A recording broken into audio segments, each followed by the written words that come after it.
The galactic summit on Terminus Station was supposed to be a routine diplomatic affair. Jamie had been sent as Earth's junior cultural attaché, a glorified note-taker who was only there because his supervisor had caught the Andromedan flu. He stood awkwardly at the edge of the grand hall, nursing a glass of something that tasted like carbonated starlight, watching delegates from 100 worlds mingle and negotiate. That's when he saw them. 3 figures glided through the crowd with an otherworldly grace that made every head turn. They were tall, easily 7 feet, with pale, luminescent skin that seemed to shimmer under the station's artificial lights. Their eyes glowed a deep crimson, and their hair flowed like liquid shadow. The Nocturna sisters, as Jamie would later learn, were representatives from the Sanguine Collective, a species that humanity had only recently made contact with. Zendaya, the eldest of the 3, led her sisters through the crowd with predatory elegance. Her sharp features and calculating gaze marked her as someone accustomed to command. Beside her walked Lyris and Nyx, twins who shared their sister's ethereal beauty, but carried themselves with playful curiosity. Jamie tried not to stare, but failed spectacularly. Human. Zendaya's voice was like velvet wrapped around steel as she appeared suddenly before him. "You are alone." It wasn't a question. Jamie blinked, suddenly aware that all 3 sisters had surrounded him, forming a triangle that felt both protective and predatory. Yeah, he managed, his diplomatic training evaporating like morning dew. "My colleague is sick, so I'm flying solo tonight." Lyris tilted her head, her crimson eyes studying him with unnerving intensity. "Solo? You hunt alone?" "What? No, I mean," Jamie laughed nervously, trying to diffuse the strange tension. "I'm just here by myself, single, unattached, free as a bird, as we say back home." The effect was instantaneous and completely unexpected. All 3 sisters moved at once. Zendaya's hand locked around his left arm with surprising gentleness, while Nyx claimed his right.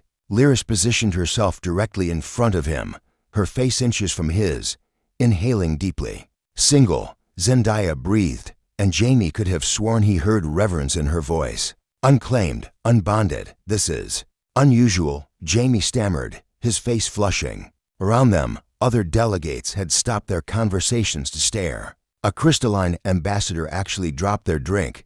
"You do not understand," Nyx said, her grip tightening slightly on his arm. "In our culture, to be single is to be available, open. It is the highest compliment a male can give.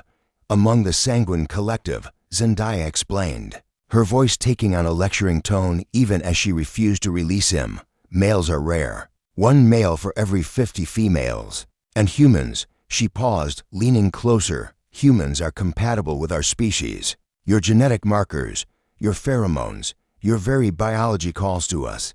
Jamie's mind was racing. He'd read the briefing materials, all 300 pages, but somehow this particular detail had been buried in a footnote. "Wait, so when I said I'm single, you thought that you were declaring your availability?" Lyris finished, practically purring. "That you were inviting courtship, that you were seeking a mate bond."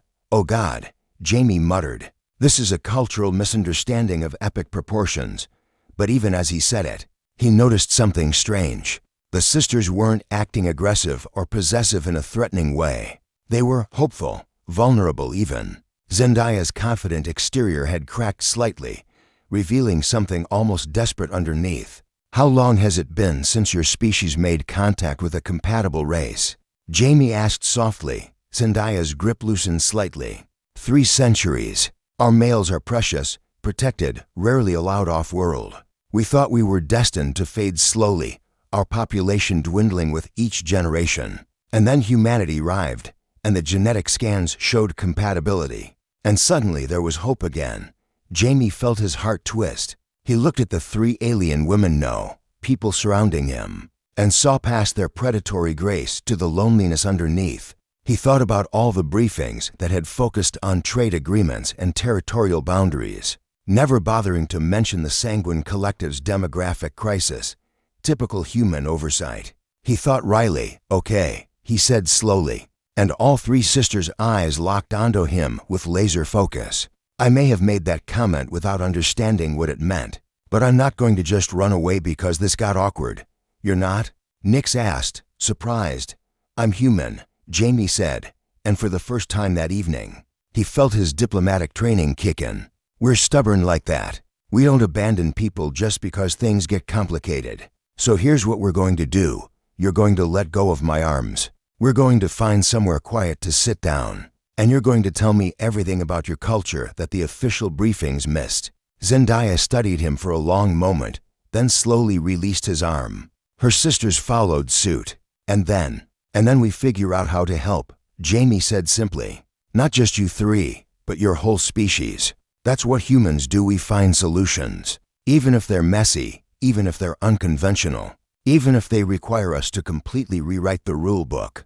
For the first time since their encounter began, Zendaya smiled a genuine expression that transformed her entire face. Perhaps the genetic compatibility extends beyond biology.